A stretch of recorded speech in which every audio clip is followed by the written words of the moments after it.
Peace, love, and light. It's your girl, Issa Earth Angel, back with another video, bringing light to the darkness and balance to the light.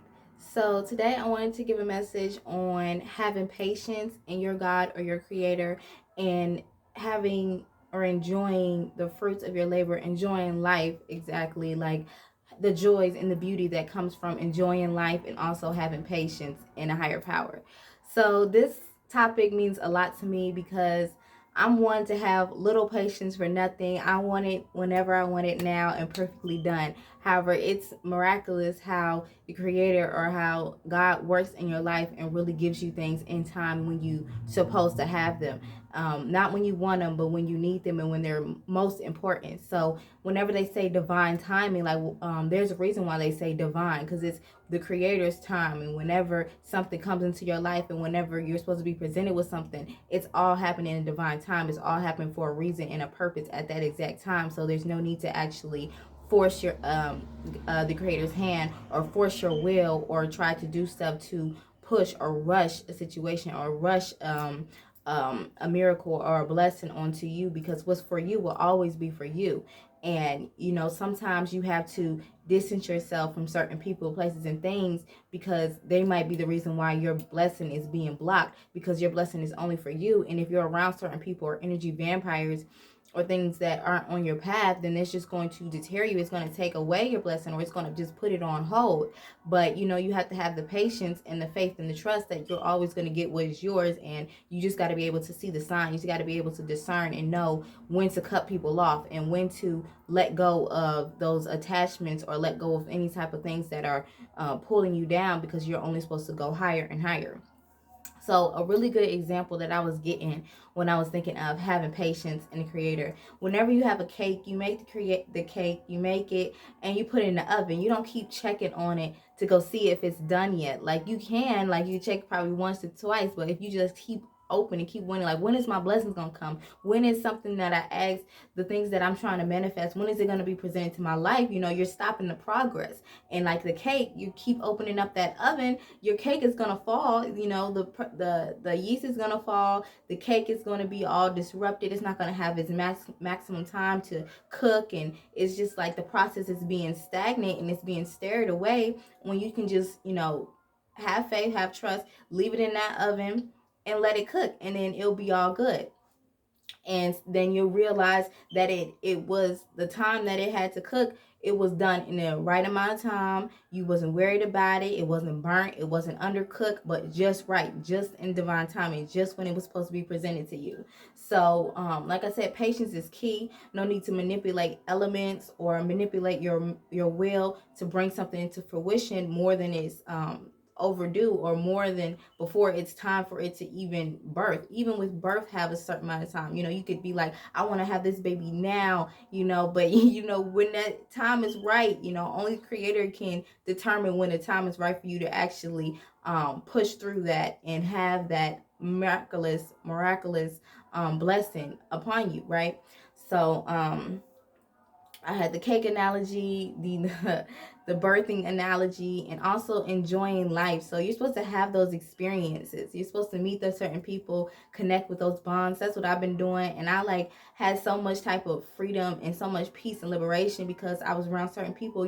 I wasn't worried about the underlining spiritual meaning of it, or I wasn't worried about looking over my head and what do I need to be aware of, how do I need to protect myself from certain attacks, because it was just a loving and a great energy of just communicating and just being free and speaking. There wasn't no animosity. There wasn't no mistakes or any type of information that I was missing, because I was just staying present and I was just focusing on what was right in front of me. And so whenever I started listening to the Creator a lot more and paying attention, that's when I realized that all the things that I was praying for, that was being resisting from me, or that was being held back from me, they started coming through in like full effect. Like, for example, I wanted a house all the time. I wanted my own house, or I wanted peace. And now I realized that the house that I was in was supposed to be my house, and that, certain family members moved out and moved away, but I had it right in front of me. So now I'm like owning the house, or I'm like the main person who is in control of the house and everything like that. So we miss the little things that give us blessings that are right in front of us sometimes. And like I would my electricity was out in my room. Like the whole room had no electricity but one outlet. And all of a sudden, since I started praying, since I started listening to the Creator, the electricity works in the room. And I'm like, what is going on? Like, it all happens in divine timing. It all happens when you start to release yourself from certain negative energies and different things. So I can say for myself, like, I was kept getting rolled up at my job. And I'm like praying, like, I need this job and everything. So I still have the job, even though I got several write-ups, talking to the manager day and night. By the grace of God, I still have my job and I'm able to pay all bills and everything is provided for. And um you know, whenever you're doing what you're supposed to be doing, that's when the blessings really start to come in full effect. And I can remember when I was really into African worship and African, my ancestors, I would have like 2 or 3 altars around the house, and I'll make sure they were fed. I would put food on the altar, just like feeding a spirit you don't even see, just hoping that they, feed off on the energy of the food and everything. But I would have the food out, and I would have certain water and things out, and they're like, whenever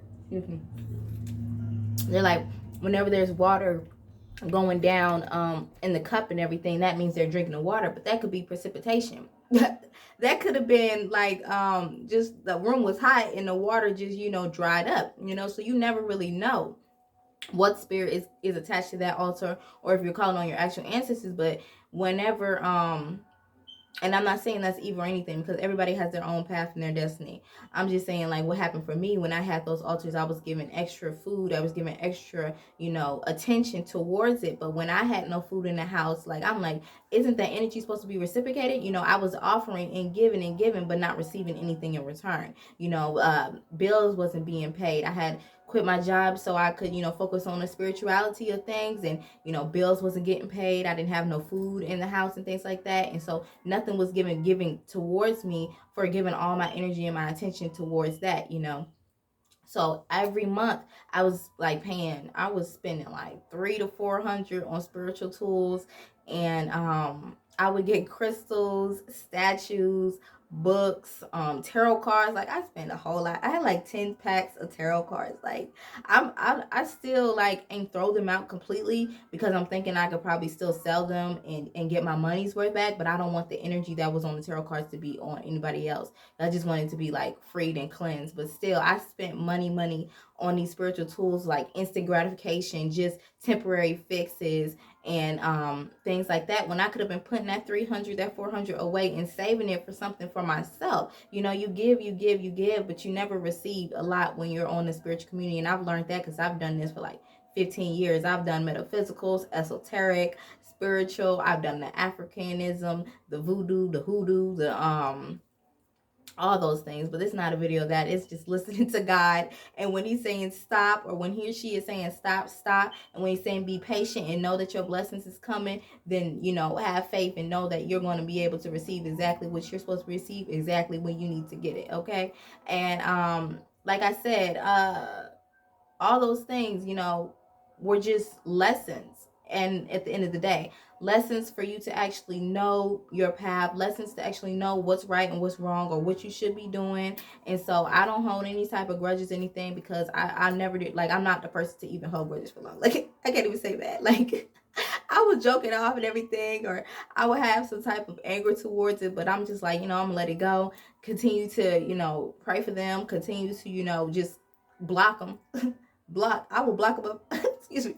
I will block before I have to sit there and go back and forth with you and allow you to keep stealing my energy and allowing you to keep manipulating me and speaking in my ear, getting me to do things for you instead of me doing things for myself. So, like, I just want to live my life and live with the highest light and the highest love, and listen to the Creator this time, because, like, I know that I'm loved. I know that I'm protected. I know that I'm forgiven, and I'm forgiving others. So that's all about it. That's like my journey, and all that I have found is true, is that just having the patience and staying on the right path, staying on the narrow path, and not second guessing it, not overthinking it, not putting any type of label or status or anything on it. Just straight, going in with the freedom, with the peace, with the love, with the trust, and with the faith and the hope, and everything will work out, because it's always supposed to work out, exactly how it is. So that's my message today. I'm sending you lots of love and abundance. Peace.